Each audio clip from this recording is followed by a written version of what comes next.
ये अब नेक्स्ट है आर्टिकल 21, वेरी इंपॉर्टेंट आर्टिकल। इसमें आपको आपके कॉन्स्टिट्यूशन की अप्रोच बदलती नज़र आएगी। वो कॉन्स्टिट्यूशन जो प्रोसीजर इस्टेब्लिश्ड बाय लॉ के कंसेप्ट को फॉलो करता है, और वो अमेरिकन कंसेप्ट जो ड्यू प्रोसेस ऑफ लॉ की बात करता है, procedure established by law and due process of law. इसमें आपको बहुत ही important case, that is Maneka Gandhi case, clear होता है। चलिए समझते हैं इस कंसेप्ट को। सबसे पहला एस्पेक्ट क्या है कि article 21 declares that, very important line आएगी यहाँ पे, declares that no person shall be deprived from his life और personal liberty except according to procedure established by law. आप किसी से भी उसकी ज़िंदगी या उसकी स्वाधीनता यानी कि उसकी पर्सनल लिबर्टी नहीं ले सकते except procedure established by law. Law ने जो प्रोसीजर इस्टेब्लिश किया है उस प्रोसीजर के आधार पर आप उसकी लाइफ और पर्सनल लिबर्टी ले सकते हैं। यहाँ पे लाइन क्या समझ आई? लॉ के द्वारा जो भी प्रोसीजर इस्टेब्लिश्ड किया है उस प्रोसीजर को फॉलो करके आप किसी की लाइफ एंड पर्सनल लिबर्टी को ले सकते हैं। आपका क्या मतलब है? स्टेट। लॉ के द्वारा जो प्रोसीजर स्टैब्लिश किया है, अगर वो प्रोसीजर फॉलो नहीं हो रहा है तो इसके अलावा किसी भी और तरीके से लाइफ और पर्सनल लिबर्टी किसी की नहीं ली जा सकती। इसके अलावा किसी की भी लाइफ या पर्सनल लिबर्टी नहीं ले सकती। जैसे कि मैं आपकी लाइफ नहीं ले सकता। मान लीजिए मैं आपको ख़त्म कर देता हूँ, मुझ पे तो केस चलेगा, मुझे ख़त्म कर दिया जाएगा। मैंने आपको ख़त्म किया, मुझ पे केस चला, मुझे ख़त्म कर दिया। ख़त्म किसने किया? स्टेट ने। यानी कि मुझे मौत की सज़ा मिली 302 के तहत। वो किसके तहत मिली? अभी मैंने क्या बोला? 302 के तहत। धारा 302 आईपीसी क्या कहती है कि मुझे सजाए मौत दी जा सकती है। और वो धारा 302 का निर्माण जो हुआ है वो प्रॉपर लॉ इनेक्ट करके हमने इसको डेवलप किया। और धारा 302 के तहत ये जो मौत की सज़ा है ये पूरा एक अपने आप में प्रोसीजर है ना। ये एक प्रोसीजर फॉलो हुआ ना, सारा प्रोसीजर आपको दिया गया ना। आपने निर्भया केस में देखा ना, आप कैसे कोर्ट तक गए, सुप्रीम कोर्ट तक गए, आपने रिव्यू पिटीशन लगाई, आपने क्यूरेटिव पिटीशन लगाई, आपने राष्ट्रपति के बाद मर्सी पिटीशन लगाई। सारे प्रोसीजर आपको दिए हुए थे, सारे प्रोसीजर आपने फॉलो कर लिए और सारे प्रोसीजर स्टेट ने भी फॉलो कर लिए और फिर आपकी लाइफ ले ली गई। पर क्या प्रोसीजर वायलेट हो रहा था? हर बार मर्सी पिटीशन लगाने के बाद जब भी उनको 14 दिन का फिर गैप मिल रहा था, वो फॉलो हुआ ना। ये क्या कर रहा था उस समय में? Court procedure established by law को फॉलो कर रहा था कि लॉ के द्वारा जो प्रोसीजर इस्टेब्लिश फॉलो किया उस प्रोसीजर को फॉलो करके ही लाइफ ली जा सकती है, अनलेस अनटिल नहीं। इसलिए तो एनकाउंटर क्राइम है। आप मुझसे पूछें एनकाउंटर क्या है, तो एनकाउंटर करने के बाद बचते क्यों हैं पुलिस वाले? बहाने क्यों बनाते हैं कि उसने मुझे गोली चलानी चाहिए, मैंने सेल्फ डिफेंस में गोली चलाई है। वो ठोकने का अधिकार, लाइफ नहीं ले सकते किसी की, क्योंकि लाइफ लेने का एक ही प्रोसेस है, प्रोसीजर इस्टेब्लिश बाय लॉ। लेकिन जब हम किसी की लाइफ इस तरह से एनकाउंटर में लेते हैं तो क्या उस समय हमने जो लॉ के द्वारा प्रोसीजर इस्टेब्लिश है उसके वाया उसकी लाइफ ली? नहीं। उसका राइट टू हियरिंग था, उसकी सुनवाई हो सकती थी, उसका खुद को राइट टू रिप्रेजेंट था, वो खुद को वकील के बाहर रिप्रेजेंट कर सकता था। सुनवाई, उसका क्राइम इस्टेब्लिश होना, सब कुछ होना बहुत ज़रूरी था। वो सब कुछ नहीं हुआ, हमने सीधा किसी को गोली मार के ठोक दिया, एनकाउंटर कर दिया। आई बात समझ में? इसलिए तो ये ह्यूमन राइट्स वाले एनकाउंटर के ख़िलाफ़ खड़े होते हैं। कभी आपने सोचा नहीं ह्यूमन राइट्स वाले किस बेस पे खड़े होते होंगे कि पता भी है कि विकास दुबे एक क्रिमिनल है, पुलिस वालों को मारा है और एनकाउंटर हुआ है, तो कुछ लोग उसी पे क्वेश्चन कर रहे हैं, तो गलत ही था, मार देना चाहिए था। पता भी है हैदराबाद में रेप हुआ है, तेलंगाना में रेप हुआ है ये हैदराबाद, और वहाँ पर पुलिस वालों ने उसको मार दिया, लेकिन फिर भी कुछ एक्टिविस्ट कह रहे हैं कि ये ठीक नहीं हुआ। आपके दिल में सवाल आता होगा कि यार क्रिमिनल को मार दिया तो क्या हुआ? मारने का तो प्रावधान ही नहीं है हमारी कंट्री में। किलिंग वर्ड तो कहीं यूज़ ही नहीं हो रहा, किल वर्ड तो यूज़ ही नहीं हो रहा। आई बात समझ में? आपको राइट टू लाइफ मिला है, आर्टिकल 21 राइट टू लाइफ। जब वो कह रहा है कि no person shall be deprived his life and personal liberty, ये तो आपको राइट दे रहा है जीवन का। आपको जीवन का अधिकार दे रहा है, पर्सनल लिबर्टी दे रहा है। समझ आई बात? और आपको जीवन का अधिकार केवल तब मिलता है, आपको पर्सनल लिबर्टी केवल तब मिलती है जब उन नेगेटिव लोगों को जो कि आपके जीवन के लिए नासूर हो गए, आघात बन गए हैं, आपके लिए एक इनसिक्योरिटी और थ्रेट बन चुके हैं, उन लोगों से जब तक उनका जीवन का अधिकार ना लेने की क्षमता हम में हो, तब तक हम आपको जीवन का अधिकार नहीं दे पाएंगे। आप बताएं, आपको जीवन का अधिकार कब मिला? जब आपके बीच 10 क्रिमिनल रह रहे हैं और आपको ऑल द टाइम ये थ्रेट है कि ये हमें कभी भी मार सकते हैं, ये पर्सनल लिबर्टी है क्या? और अचानक किसी दिन उन्होंने आपको मार दिया, तो ये राइट टू लाइफ कैसे हुआ? राइट टू लाइफ सिर्फ और सिर्फ तब है जब स्टेट के पास ये राइट है कि वो एक इस्टेब्लिश्ड प्रोसीजर फॉलो करके उनकी लाइफ ले सके, तभी सोसाइटी के पास राइट टू लाइफ है, तभी आप लोग सिक्योर हैं ना। अदरवाइज आपकी लाइफ तो लाइफ ही नहीं है। ओके, लेकिन क्या स्टेट भी उनके जैसा हत्यारा हो जाए? क्या कोई राज्य हत्यारा होना चाहिए? क्या राज्य कातिल होना चाहिए? क्या कोई समाज हत्यारा समाज या कातिल समाज होगा? इंडिविजुअल ग्रुप में आए, ग्रुप से सोसाइटी बनी, सोसाइटी ने स्टेट बनाया, क्या कोई समाज हत्यारा समाज होगा? हत्यारों से मुक्त समाज होना चाहिए। कोई भी समाज हत्यारा कहाँ सुना आपने? हत्यारों से मुक्त समाज चाहिए था, इसलिए आर्टिकल 21 लाए, क्योंकि हत्यारों से मुक्त जब समाज में ही जीवन संभव है। हत्यारों से मुक्त समाज में ही जीवन संभव है। और हत्यारों से मुक्त कौन कराएगा आपको? राज्य। राज्य आपको हत्यारों से मुक्त कराएगा और आपके जीवन को संभव करेगा। और ये कैसे होगा? राज्य इसके लिए एक पूरी तरह इस्टेब्लिश्ड प्रोसीजर फॉलो करेगा, वरना राज्य भी हत्यारा है।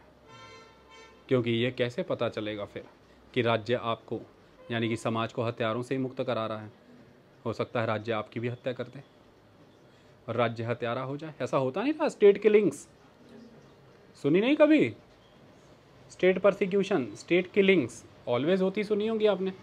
इतने लोग मार दिए गए, स्टेट ने परसिक्यूट कर दिया, स्टेट ने किल कर दिए। पर अपने यहाँ तो नहीं।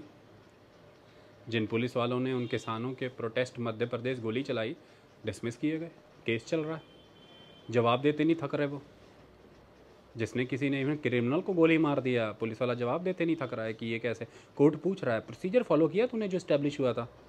कहते क्या सर? कहता प्रोसीजर, उसको पकड़ करके ले करके आ करके तेरे को वहाँ एडमिट करना था, एविडेंस आने थे, उस पर ट्रायल चलना था, उसको कन्विक्ट बनाना था अपन को। कन्विक्टेड होने के बाद उसको जो सज़ा मिलती, मौत की सज़ा मिलती तो मिलती।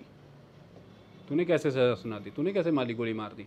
तो वो वहाँ पे पूरी तरह से इस्टेब्लिश करेगा कि मेरे पास अपनी जान बचाने के लिए और कोई ऑप्शन ही नहीं था, मैंने गोली चलाई। उस पर ही पूछा जाएगा, पहले टांग पे चलाई कि नहीं, हवा पे चलाई कि नहीं, टांग पे चलाई कि नहीं, बाहाँ पे चलाई कि नहीं, पीठ पे चलाई कि नहीं, किधर चलाई तूने? सीधी पॉइंट ब्लैंक पे, माथे पे या हार्ट पे? तूने उसे जख्मी क्यों नहीं किया? ये क्वेश्चन पूछे जाते हैं। आपने अक्सर फिल्मों में ये देखा, उन पुलिस वाले कहते होंगे हमारे हाथ तो खोलते नहीं हैं, उसको हथियार चलाने की पूरी परमिशन है, हमको हथियार चलाने की। आन मूवी है, आन मैन नेटवर्क, उसमें यही चल रहा है ना। मीनिंग क्या है इस बात का? लेकिन जो भी है, अपना देश क्या बोलता है? हैं? हाँ, ये क्यों बोलता है अपना देश? क्या बोलता है तो बता दिया, प्रोसीजर इस्टेब्लिश बाय लॉ। ये क्यों बोलता है? 9 गुनहगार छूट जाएं लेकिन एक बेगुनाह मरना नहीं चाहिए। इसके लिए एक प्रोसीजर तो फॉलो करना पड़ेगा कि नहीं? डॉक्टर को लग रहा था कि इसका लीवर खराब है, निकाल दिया, खराब किडनी थी, क्योंकि प्रोसीजर फॉलो नहीं किया। प्रोसीजर ये था कि पहले इन्वेस्टिगेशन करो, यानी कि ब्लड सैंपल लो, टेस्ट करो, स्कैन करो, सब कुछ करो। सारे प्रोसीजर पूरा होने के बाद कंसल्ट करो। कंसल्ट करने के बाद प्रूव है लीवर ख़राब है, निकालो। कोई प्रोसीजर फॉलो नहीं, लग रहा था कि लीवर ख़राब है, निकाल के किडनी रख दिया। समझ आओ सर, निकाल के लीवर रख दिया, ख़राब किडनी था, अब क्या रह गया बाकी शरीर के अंदर? ऐसा लग रहा था नहीं चल सकता, क्योंकि फिर आर्बिट्रेरी हो जाते हैं, सही गलत की परिभाषा से अलग हो जाते हैं, जवाबदेही नहीं रह जाती, अकाउंटेबिलिटी ख़त्म हो जाती। प्रोसीजर जब इस्टेब्लिश्ड होगा तो अकाउंटेबिलिटी आती है। क्या आती है? अकाउंटेबिलिटी, आंसरेबिलिटी आती है। और स्टेट कभी भी आर्बिट्रेरी और अथॉरिटेटिव नहीं होता अगर उसकी अकाउंटेबिलिटी ऑलवेज तय हो कितना कोशिश करके पब्लिक प्रोसिक्यूटर डिस्ट्रिक्ट से लेकर सुप्रीम कोर्ट तक लगातार इस्टेब्लिश करता है कि ये सजाए मौत का ही पात्र है माय लॉर्ड, इससे कम सजा ना मिले। ये क्या हो रहा है? स्टेट से लाखों क्वेश्चन पूछ रहा है डिफेंस काउंसिल, पब्लिक प्रोसिक्यूटर से जज एविडेंसेस मांग रहा है, सब कुछ, और इससे अकाउंटेबल हो रहा है स्टेट किसी की लाइफ लेने से पहले। और पूरी तरह समाज में स्थापित हुआ कि इसने ये क्राइम किया ही था, इसकी जान लेनी बनती थी, तो जान नहीं ली, समाज को हत्यारों से मुक्त किया। स्टेट कभी किल नहीं करता, स्टेट कभी क्राइम नहीं करता, और स्टेट कभी भी किसी को भी नहीं करता। वर्ड मुझे भूल गया था, वो तुम जोड़ लेना, ओके। तो और फिर उस किलिंग को पूरा देश अपनाता है कि नहीं? यानी कि उस सजाए मौत को आप सब सहर्ष स्वीकार करते हो ना, क्योंकि आपके सामने सारा कोर्स इस्टेब्लिश करके दिखाया जाता है, बताया जाता है, तब आप मानते हैं कि सही हुआ। लेकिन अगर आप 2 मिनट के लिए अब इमेजिन करिए, आपका बगल वाले घर से लड़का उठाया गया है, आज लेके गए, कल टांग के ख़त्म, फांसी कर दी, आपको डर का माहौल होने लगेगा कि नहीं अपने अंदर कि और क्या हुआ उसको? कहते कल उठाया उसको, मंत्री के लड़के के साथ प्रॉब्लम हो गई थी, कल उठाया, परसों टांग दिया। तो अब आप तो भय में हैं कि कौन सा लड़का था मंत्री का, ये उसका नाम था, उसकी प्रोफाइल खोल के देखिए, इसके आसपास भी नहीं जाना भाई, मौत हो जाती। लेकिन अगर आपको पता होगा कौन मंत्री वे, क्योंकि आपको पता है एक प्रोसीजर है, मंत्री का लड़का कह रहा है इसने रास्ते से गाड़ी नहीं हटाई, मैं जा रहा था, उसको बोले चल हट, चल साइड हो, तेरा काहे का डर है? तो रूल ऑफ लॉ इसी से इस्टेब्लिश होता है। जब डेटरेंस फ्री सोसाइटी होती है तो किसका राज होता है? कानून का राज। और जब डर होता है तो किसका राज है? जंगल का राज। जंगल राज में बड़ा शिकारी छोटे छोटे शिकार खा जाता है, छोटे शिकार दुबकते फिरते हैं, हिरन हर बार मुड़ मुड़ के दिखता है, शेर तो नहीं आ गया। शेर पानी पीते हुए कुछ नहीं देखता, उसे पता है सब मुझे देख रहे हैं और मैं पानी पीऊँगा, सिंपल। ऐसा हो सकता है जंगल का राज? ये तो कानून का राज। यहाँ पे कोई डर का माहौल नहीं, भय का माहौल नहीं। कानून के राज में कोई डरता नहीं है, क्योंकि आपको अरेस्ट कर लिया, आप एक पत्रकार अरेस्ट कर लिए, कोई दिक्कत नहीं, आपको पता है एक प्रोसीजर है, फॉर्मेट फॉलो होगा, मैं सुप्रीम कोर्ट से बेल लूँगा, सही है गलत है कुछ, बेल तो हुआ, बाहर आगे साला लीडर हो गए, ड्रामा चल रहा, वो अलग बात। महाराष्ट्र सरकार से पूछना चाहता हूँ, क्या कर दिया तुमने, क्या बना दिया? एक पत्रकार को नेता बना दिया, मास लीडर। तो स्टेट को मतलब इनको समझ नहीं आ रहा एक्शन क्या लेने चाहिए। आई बात समझ में? इसको समझो, आर्टिकल समझ आ गया क्या बोल रहा है ये? ठीक है, 2 एस्पेक्ट कवर कर रहा है, right to life, right to personal liberty. Life है तुम्हारे पास, मुझे तुमने लाइफ दे दिया आज इस क्लास में, लाइफ। पर्सनल लिबर्टी नहीं है जैकेट पहनने की। क्या पहन रहे हो, क्या कह रहे हो? कवच पहन के आओ लोहे का। छाती सांस नहीं आ रही मेरे, कोरोना या कुछ भी, कवच पहना के खिला गया है। एक्शन करके लेक्चर देना चाहता हूँ, बोले चुप करके खड़ा रहे, अटेंटिव एकदम, चल अब लेक्चर दे, लेक्चर दे रहा हूँ। एक राइट टू लाइफ है। पानी पीना चाह रहा हूँ, पीने नहीं दे रहे। खड़ा होके देना चाह रहा हूँ, बोले बैठ के दे, बैठ के देना चाह रहा हूँ, बोले चल खड़ा हो। बाल रखना चाह रहा हूँ, कहले गंजा हो, गंजा होना चाह रहा हूँ, बोले बाल रख। ये क्या हो रहा है बे? घूमना चाहता हूँ, रुक। लिखना चाहता हूँ, कहते बोल, बोलना चाहता हूँ, बोल लिख। मैं कहूँगा इससे तो बढ़िया मेरी ज़िंदगी ले लो। ऐसी जहन्नुम ज़िंदगी जीने से अच्छा है तुम मुझे मार ही क्यों नहीं देते। जेलों में बंद बहुत से लोग पुराने फरियादी ऐसे होते थे ना, पुराने मुगलों के दरबार में, है वो बादशाह, ऐसी ज़िंदगी से बदतर तो तुम मेरी ज़िंदगी ही ले लो। तो वो तुम्हें कहते हैं ना, तुम्हें मौत से भी बदतर मौत दूंगा, तू हर रोज़ मौत के लिए तड़पेगा, बिना मौत के मौत। जानते हो क्यों? पर्सनल लिबर्टी ले ली। बिना मौत के किसी को मौत दे देना पर्सनल लिबर्टी ले लेने जैसा है। कोई कहे राइट टू लाइफ तो है, इंडिया से किसी ने पूछा ये क्या है, वो मरने की फरियाद क्यों कर रहा है? कहते उसकी मर्जी, हमने तो राइट टू लाइफ दिया हुआ है, जिंदा तो है। कहें ऐसा भी क्या जिंदा है यार, ये कैसा जिंदा है? कोई पर्सन, वो तो मरने की फरियाद हर रोज़ लगा रहा है। कहते वो उसकी चॉइस है, हम तो जिंदा है ना, उसको मारने का तो राइट नहीं है। प्रोसीजर एस्टेब्लिश बाय लॉ से ही लाइफ लेंगे उसकी, और वो प्रोसीजर कह रहा है अभी लाइफ लेनी नहीं इसकी। ऐसा नहीं हो सकता। पर्सनल लिबर्टी बड़ी चीज़ है और इसमें भी फिर बहुत कुछ आ जाता है, बहुत कुछ। ओके, अब वो अभी मैं पढ़ाऊँगा। दोनों आपस में अभिन्न अंग हैं, पता चला। पर्सनल लिबर्टी दे दी, लाइफ नहीं है। आत्मा बन के करोगे पर्सनल लिबर्टी? कोई भी कभी भी आकर के जान ले सकता है।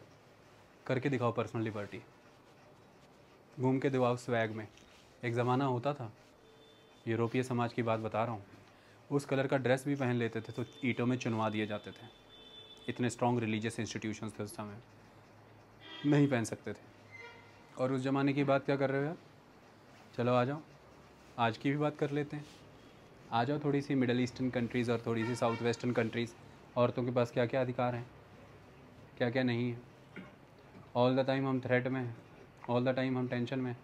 तो वो राइट टू लाइफ है?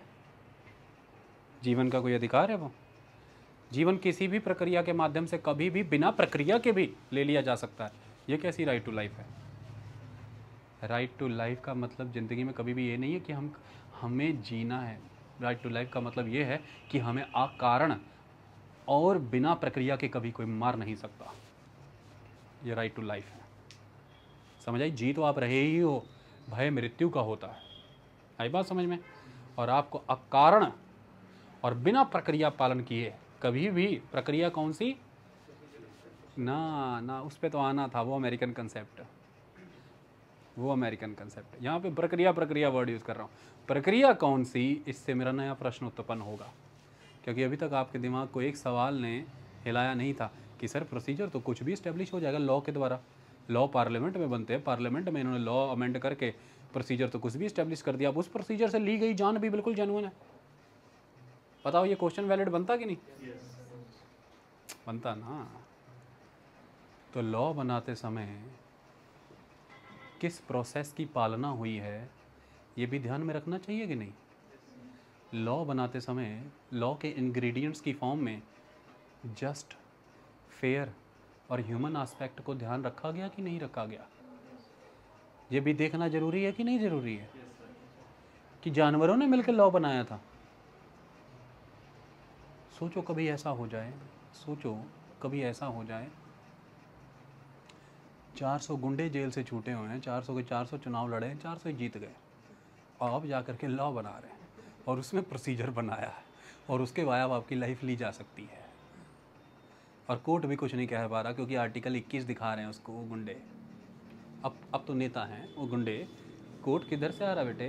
प्रोसीजर इस्टेब्लिश बाय लॉ, और लॉ ये वाला प्रोसीजर दे रहा है। तो फिर वहाँ पे कोर्ट पूछेगा बेटा सुन, ध्यान से सुन, लॉ के द्वारा जो प्रोसीजर दिया गया इसका मतलब ये है कि तूने एग्जीक्यूटिव एक्शन तो कंट्रोल किया, एग्जीक्यूटिव को आर्बिट्रेरी होने से रोका क्योंकि लॉ प्रोसीजर बताएगा, एग्जीक्यूटिव प्रोसीजर डिसाइड नहीं करेगी। तो ये तो मैंने माना, बट यहाँ पर तो लेजिस्लेचर आर्बिट्रेरी हो गई है।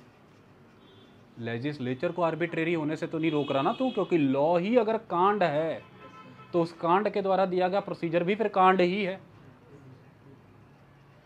उस कांड की जड़ को भी तो पकड़ना है, उस लॉ को। तो लॉ बनाते समय तूने किन किन चीजों को ध्यान में रखा जरा बता। समझ आई बात? क्या लॉ बनाते समय तूने उसको देखा कि वो जस्ट है, फेयर है, रीजनेबल है? कहते नहीं। क्या जस्ट क्या होता है? कहते जस्ट ये होता है कि अगर कोई स्वर्णों के कुएं से पानी पी रहा है तो उसे तुम हाथ नहीं कटा सकते, पर तुम कानून बना दो कि स्वर्णों की बावली से पानी पीने पर इन प्रक्रियाओं का पालन करके हाथ काटे जाने की सज़ा है। ये तो प्रोसीजर तो तुमने दे दिया। कानून बनाने के पीछे की अवधारणा क्या थी बताना जरा। अवधारणा वही थी जातिवाद।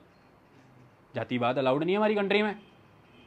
कहेंगे बेटे तेरे को कौन से आर्टिकल ने बताया जातिवाद अलाउड नहीं है? सबसे बड़ा अधिकार मानवता का अधिकार है, जल पे दोनों का बराबर अधिकार है। कानून निरस्त, चल साइड। जस्ट नहीं था, फेयर नहीं था, रीजनेबल नहीं था, हवा में बनाया था। सो प्रोसेस भी बड़ी बात है। अब समझ में आ जाएगा ना जिंदगी में हमेशा सारा कंसेप्ट। तो वो क्या बता रहा है कि article 21 declares that no person shall be deprived his life of personal liberty except according to procedure established by law.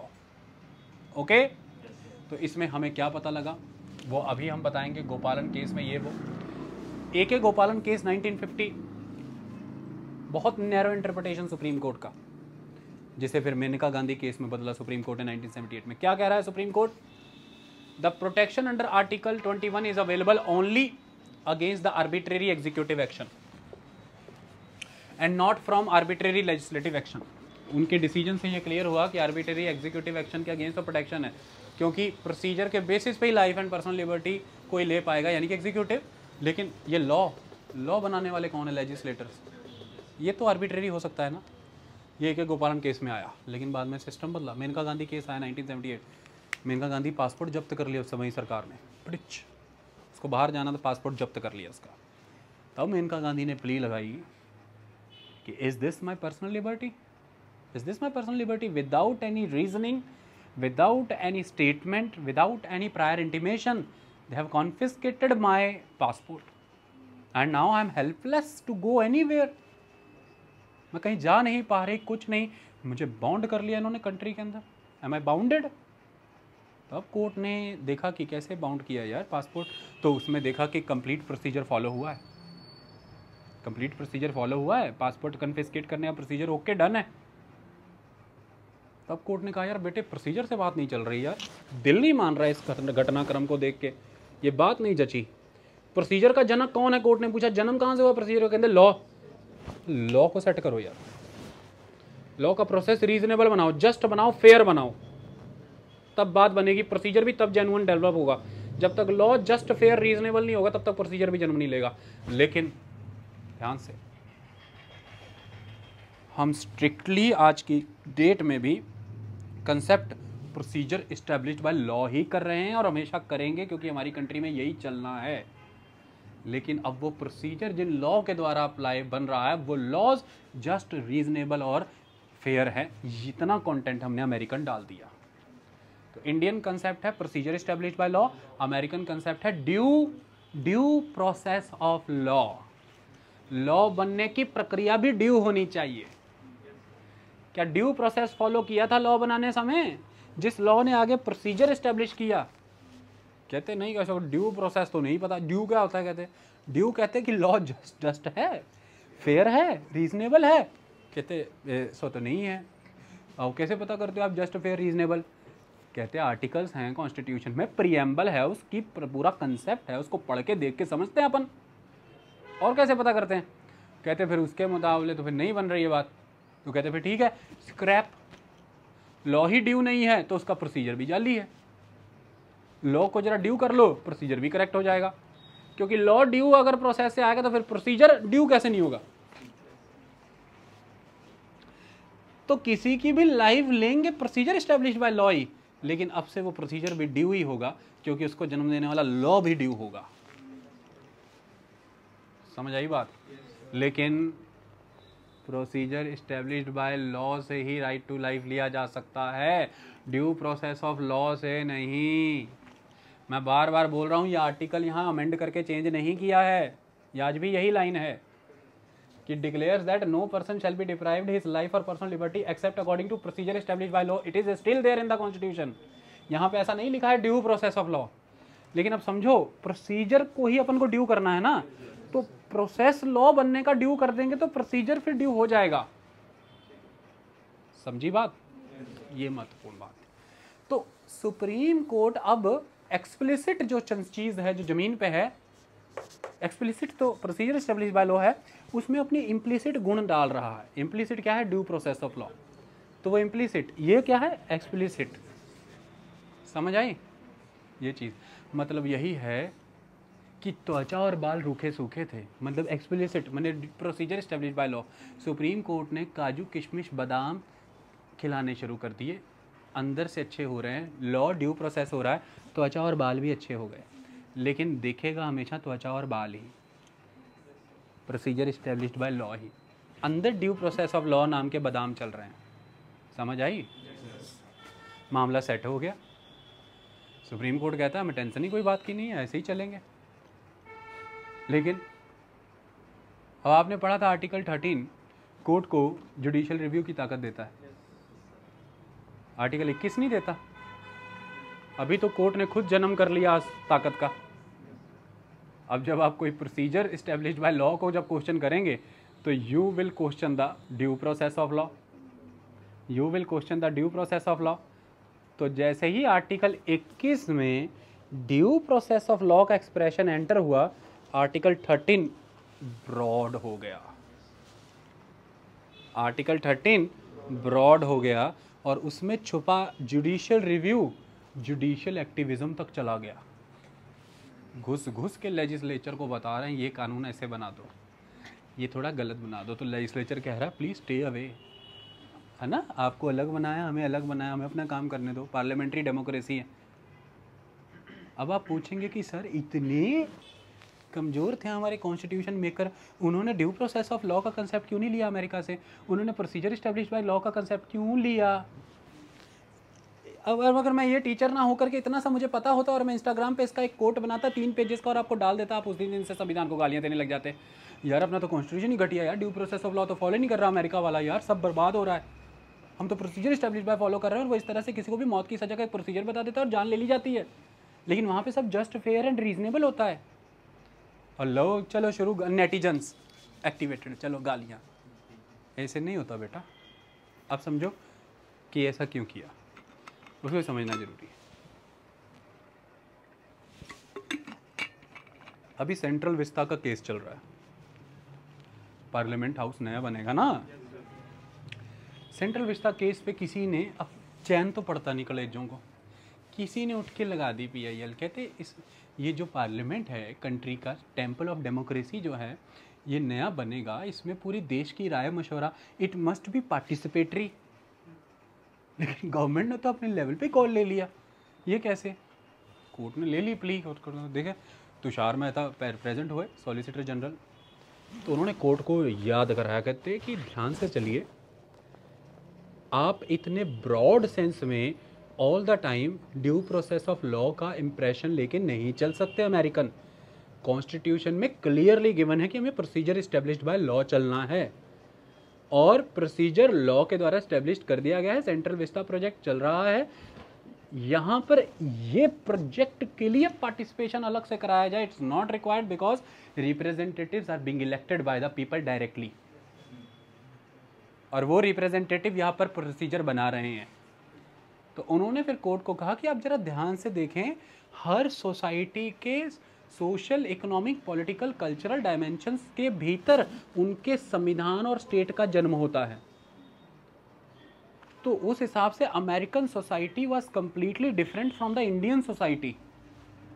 हमारे नेशनहुड की फीलिंग का रीज़न हमारा हेरिटेज है, कॉमन हेरिटेज जो कि कॉम्पोजिट कल्चर है, और उनके नेशनहुड की फीलिंग का रीज़न उनकी कॉमन लैंग्वेज है। वहाँ पर रिलीजियस डाइवर्सिटी बहुत निग्लिजिबल है, क्रिश्चियनिटी है, उसके सेक्ट अलग हो सकते हैं, Catholics, Protestants, but religion was Christianity. वहाँ पर naturalised person, naturalised citizen president नहीं होता, हमारे यहाँ पर नेचुरलाइज्ड सिटीजन भी प्रेसिडेंट बनता है। वहाँ पे प्रेसिडेंट बनने के लिए आपको सिटीजन बाय बर्थ होना चाहिए। उनकी कस्टम कल्चर मैनर के हिसाब से उनका संविधान विकसित हुआ, हमारे कस्टम कल्चर मैनर के हिसाब से हमारा संविधान विकसित हुआ। तो वहाँ पर उन्होंने ड्यू प्रोसेस ऑफ लॉ का सिस्टम रखा है कि जिसमें वो ये मान के चल रहे हैं कि भाई जुडिशरी जो है उसको बहुत ज़्यादा स्ट्रॉन्ग किया है उन्होंने via the due process of law concept. क्योंकि जैसे ही ड्यू प्रोसेस ऑफ लॉ आता है, जुडिशियल रिव्यू इज़ ऑसम, और वहाँ पे जुडिशरी को बहुत हाई लेवल रख दिया गया है on the Congress, on the Congress. Why? there is presidential system, there is presidential system. Executive is not responsible to the legislature in the America. Look at the concept.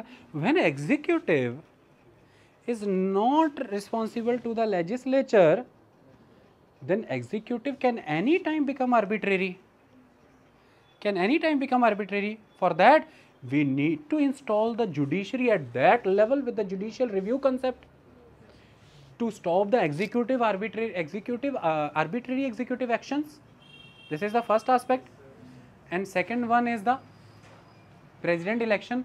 President election by the electoral college in America. But in India, prime minister is from the majority party in the Lok Sabha, and the people are directly voting for the MPs, member of parliament of the Lok Sabha. Okay, that is another concept.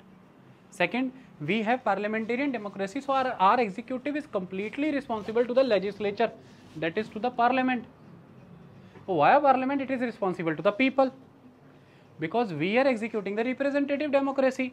But in America it is a different aspect. President मंत्री नहीं उठाता है अपनी legislature से, president अपने secretary चुनता है वहाँ पे। लेकिन यहाँ पर हमारा प्रधानमंत्री सेक्रेटरी नहीं, मंत्रियों के साथ चलते हैं, और वो मंत्री लोकसभा राज्यसभा से वो चुनते हैं।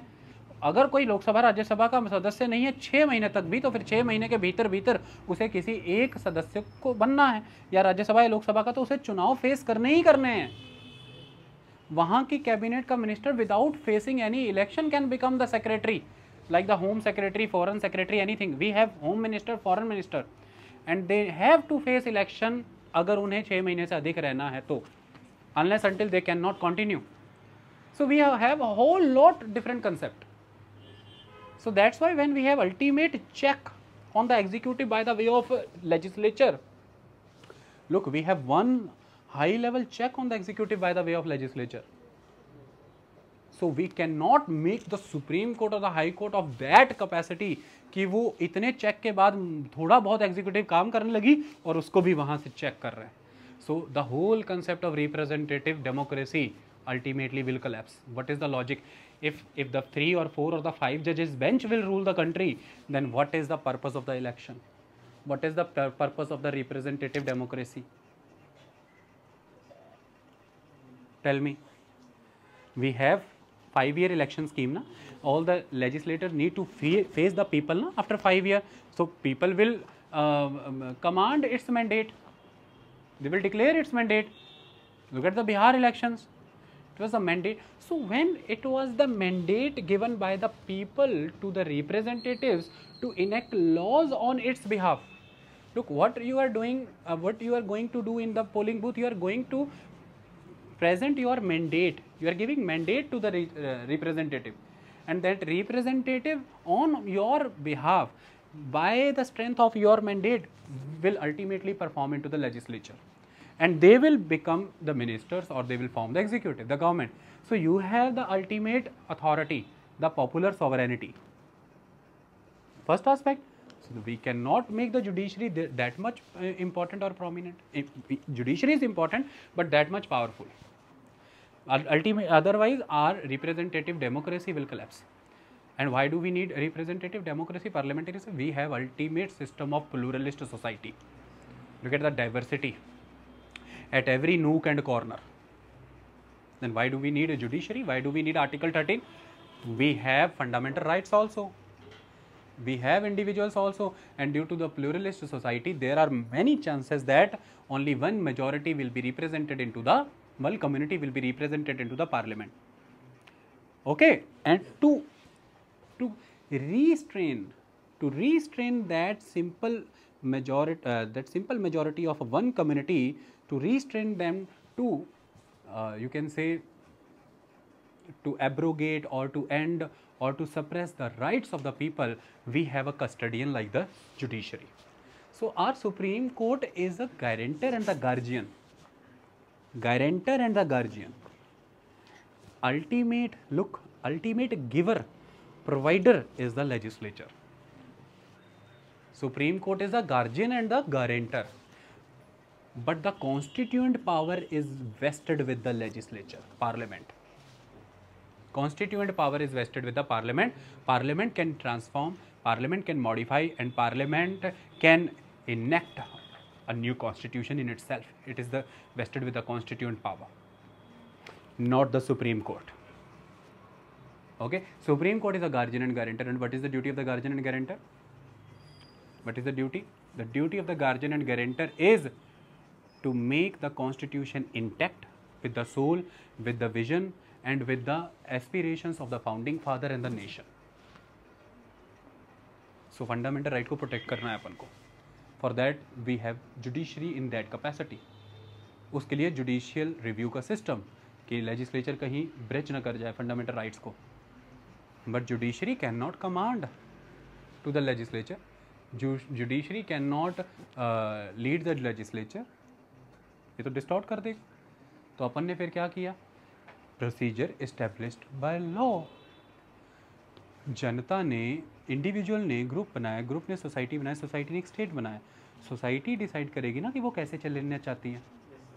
सोसाइटी डिसाइड करेगी ना वो कैसे चलना चाहती है. और सोसाइटी यहाँ पर डायरेक्ट नहीं, इनडायरेक्ट डेमोक्रेसी कर रही है. इतनी बड़ी 135 करोड़ जनसंख्या में इतनी डाइवर्स ओपिनियन के साथ can you have direct democracy of participation of everyone into every legislation? It is a near havoc.